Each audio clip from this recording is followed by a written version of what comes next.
इसने 2014 में नरेंद्र मोदी का अभियान इस देश में चलाया है। हमने मोदी को बनाया नहीं, कोई किसी को बना नहीं सकता है, लेकिन मोदी जी के वहां पहुंचने में जरूर हमने कंधा लगाया है। उस नजरिए से अगर आप भाजपा के विचारधारा के विरोधी हैं या मुसलमान होने के नाते आप ऐसा समझते हैं कि जिस शख्स ने नरेंद्र मोदी की मदद की है उसके साथ कैसे चले, उस पर भरोसा कैसे करें, तो ये बिल्कुल आपकी वाजिब वजह है। आपको हमारे साथ नहीं चलना चाहिए, हम पर भरोसा नहीं करना चाहिए।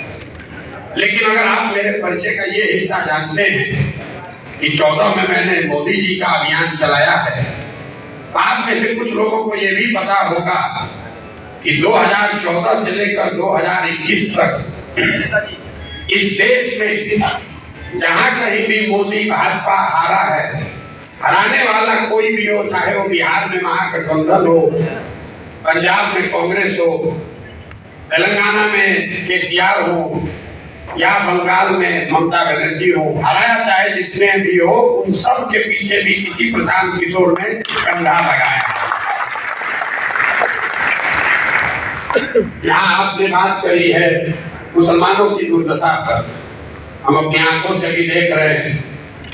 लोग सच्चर कमेटी में पढ़ते हैं, यहाँ बड़े बड़े दानिश्वर बैठे हुए हैं, बड़ी बड़ी बातें आपने कही। आप कह रहे हैं कि आपकी हालत ये क्यों है? कोई हमको अपना रहनुमा बनाना चाहता है, कोई पूछ रहा है कि आप बताइए पहले क्या कीजिएगा तब आप पर भरोसा करेंगे।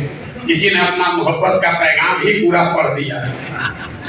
मुसलमानों की ये जो दुर्दशा है, ऐसी किसी ने सही कहा कि ऐसी बैठकें पहले भी होती रही है, आगे भी होगी। इससे मुसलमानों की दुर्दशा नहीं सुधरने वाली।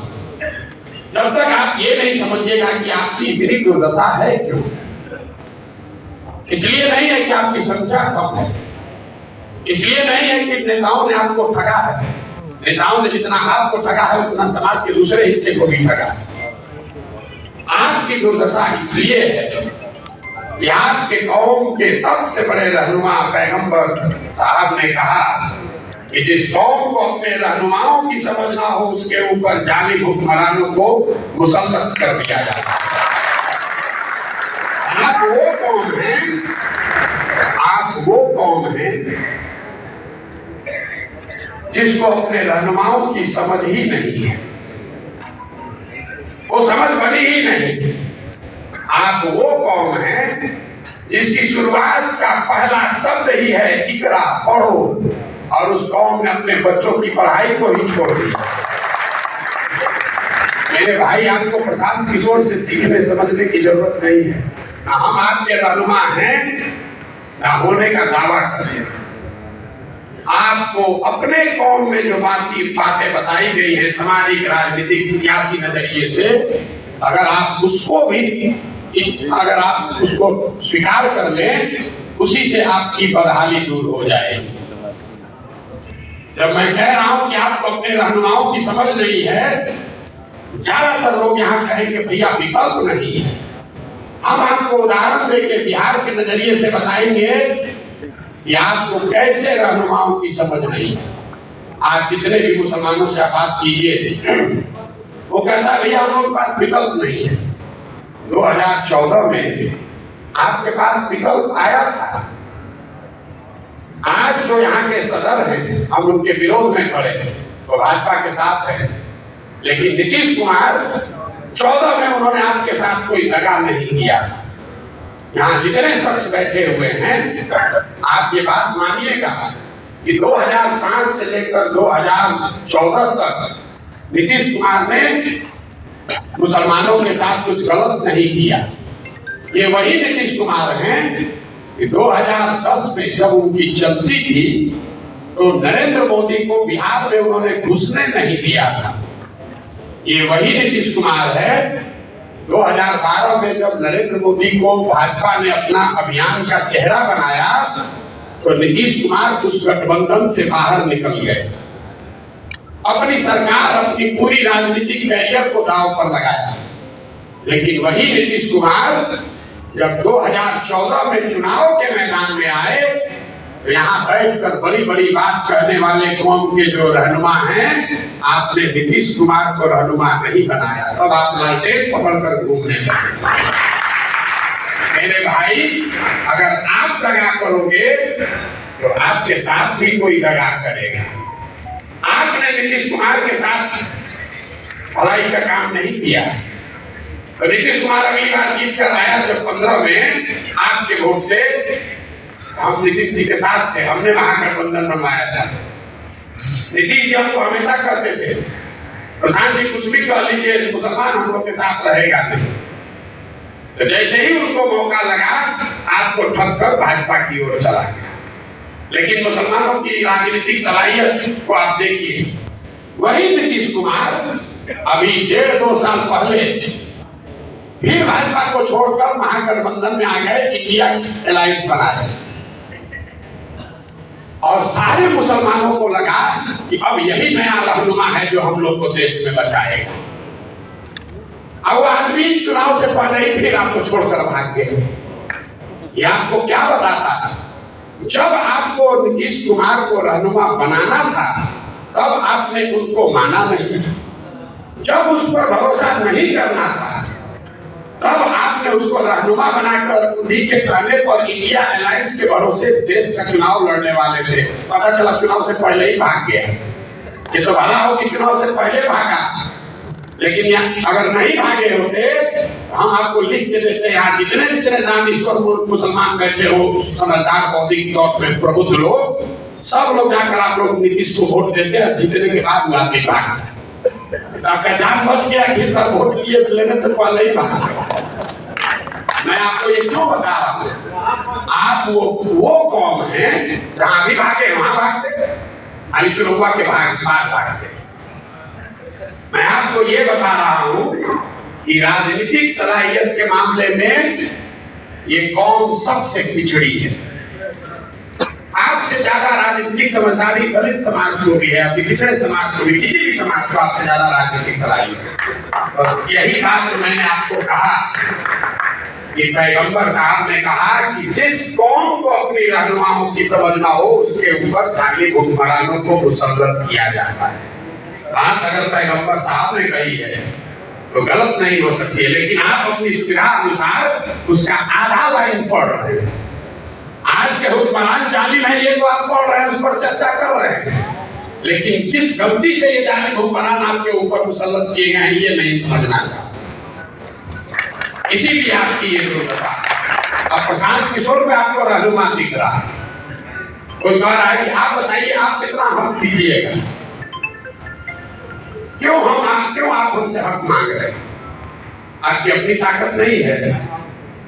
18% की आबादी का जिसका दावा कर रहे हैं, जिसका दम भर रहे हैं, 18% की आबादी में कोई लड़का नहीं है जो यहाँ बैठे और यहाँ हिंदू समाज के लोग बैठ कर कहे कि आप हमारे रहनुमा हो जाइए।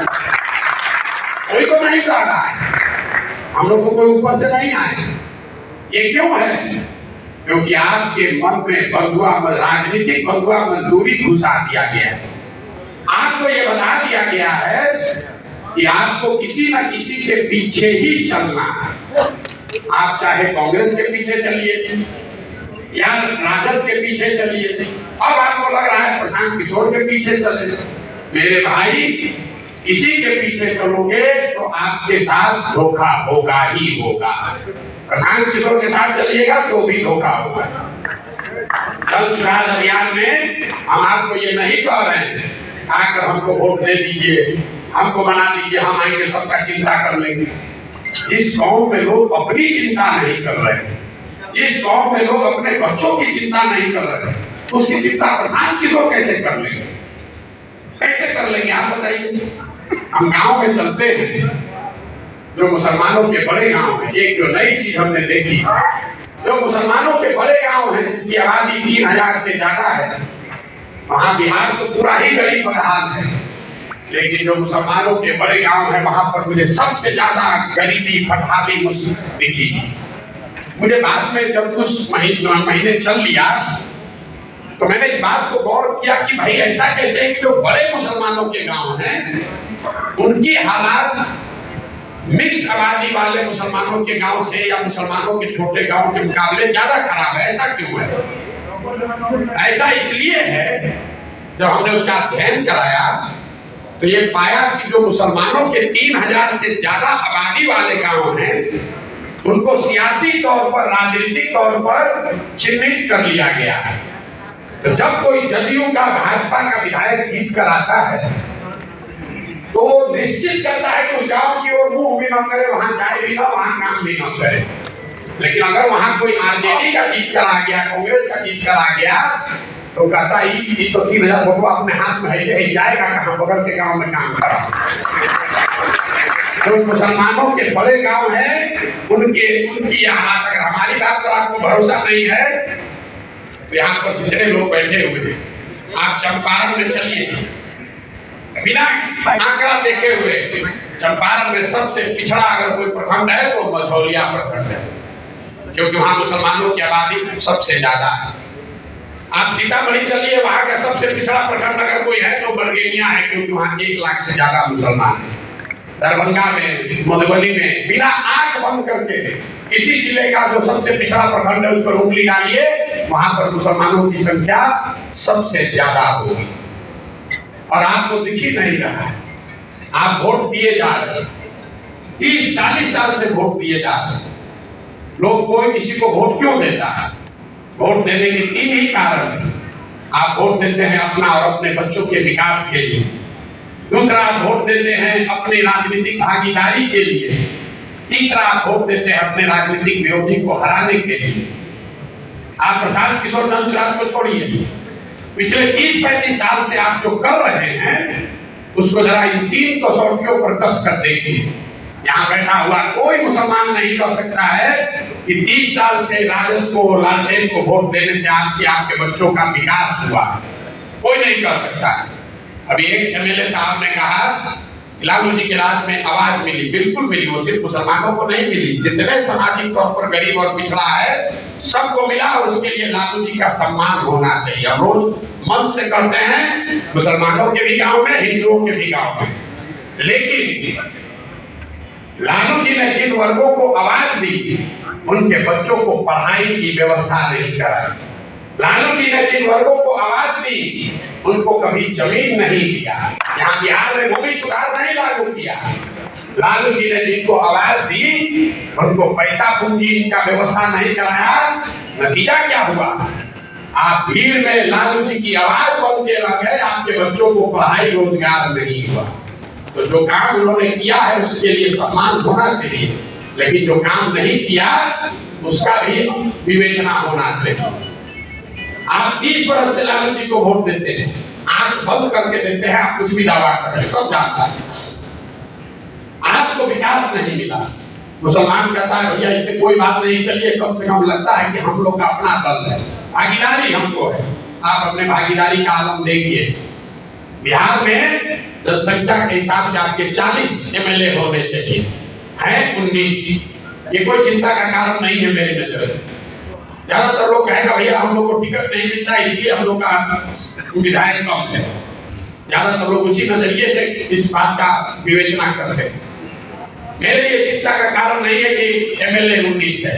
चिंता का कारण ये है कि आबादी के हिसाब से आपके 1650 मुखिया होने चाहिए। बिहार में 1200 से कम मुखिया मुसलमान है। आबादी के हिसाब से 27,500 आपका वार्ड सदस्य होना चाहिए। बिहार में 11,000 से कम वार्ड सदस्य मुसलमान है। उसके लिए आपको किसी लालू यादव की, प्रशांत किशोर की जरूरत नहीं है। मुखिया का चुनाव लड़ने के लिए, वार्ड सदस्य का चुनाव लड़ने के लिए किसी दल की जरूरत नहीं है। ये क्या दिखाता है? ये दिखाता है कि आपके मन में वो राजनीतिक जो बदुआ मजदूरी, आपका आत्मविश्वास खींच लिया गया है। आपके और आपके समाज से बच्चे जो हैं वो राजनीति में आ ही नहीं रहे हैं। तो जब आप राजनीति में आ ही नहीं रहे हैं तो आपके हक की चिंता होगी कैसे? जब आपके बच्चे वार्ड सदस्य नहीं बन रहे हैं, आपके बच्चे मुखिया नहीं बन रहे हैं, जिला पार्षद प्रमुख नहीं बन रहे हैं, तो एक दिन में राज्यसभा में एमपी और मुख्यमंत्री कैसे बन जाएगा? समाज ने उसकी चिंता नहीं की। आप वो कौम है जो मदरसे चलाते हैं, यतीम खाने चलाते हैं, लेकिन यहाँ जितने लोग बैठे हुए हैं आप मुझे बताइए, कोई मुसलमानों की ऐसी संस्था, कोई ऐसा प्रयास जहां आप अपने बच्चों को राजनीति सिखाते हैं? आपका मुकाबला है आरएसएस से, संघ से, जो हर दिन देश में 1 लाख से ज्यादा शाखा लगाता है, बच्चों को अभी से सिखा रहा है। उनकी विचारधारा सही हो या गलत, अपनी विचारधारा को बताने के लिए वो देश भर में 1 लाख शाखा लगा रहे हैं। और आप क्या कर रहे हैं? आप बैठ के इंतजार कर रहे हैं कि कोई गठबंधन आए, कोई रहनुमा आए तो हम लोग का तार दें। कैसे होगा रे भाई? आपके कौम में ये लिखा गया है कि बिना जद्दोजहद के जीवन में कुछ हासिल नहीं होता। सलाहियत के लिए, इल्म के लिए, लोगों ने मुझे कहा कि उस जमाने में पैगंबर साहब ने कहा कि अगर चीन जाना है तो चीन भी जाओ। और आप तो अपने घर से निकलकर जद्दोजहद करने को नहीं तैयार। आप सोच रहे हैं कि कोई तेजस्वी, कोई प्रशांत किशोर, कोई राहुल गांधी हमारा कौम को उतार दे, हमको आगे बढ़ा दे। कैसे संभव? नहीं संभव है। अब आप कहिएगा कि भैया हमारी तो संख्या नहीं है, हमारी संख्या नहीं है, हम कैसे चुनाव जीतेंगे? जब सुराज वही आपको फॉर्मूला दे रहा है। हम आपको यहाँ फॉर्मूला बताते हैं, रोज कैमरे पर भी करते हैं। आपको लग रहा है कि किसके साथ गठजोड़ बनाए, कौन सा राजनीतिक समीकरण बनाए कि हम चुनाव जीतेंगे? भैया हम लोग खड़े हो जाए तो किसके साथ चले कि हम लोग चुनाव जीतेंगे? हम आपको उसका फॉर्मूला बता रहे हैं। आपको ये बताया जाता है कि कोई हिंदू बचा ही नहीं है जो भाजपाई नहीं है, सब हिंदू भाजपाई हो गया है। MY समीकरण किसी शख्स ने बताया, MY समीकरण है, लेकिन उसका ऑर्डर बदल गया है, YM हो गया है। जहां Y खड़ा होता है वहां पूरी मुस्तैदी और ईमानदारी से आप वोट देते हैं। जैसे ही M खड़ा हुआ, आधे से ज्यादा Y समाज के लोग आपको वोट नहीं देते। मत हो जाइए, सुन लीजिए पूरी बात। बहुत लोगों को लगेगा कि हम यादवों के खिलाफ बोल रहे हैं ना। ये समीकरण अगर आप ब्राह्मण के साथ बना लीजिए, दलित के साथ बनाइए, पिछड़े के साथ, कुशवाहा के साथ, जिसके साथ भी बनाइएगा, सबके साथ यही होगा। क्यों होगा उसको समझिए। ऐसा नहीं है कि यादव समाज के लोग आपको धोखा दे रहे हैं, ये आपका भ्रम है। भाजपा को पूरे देश में 36 से 37% वोट मिलता है। इस बात को ध्यान से समझिए।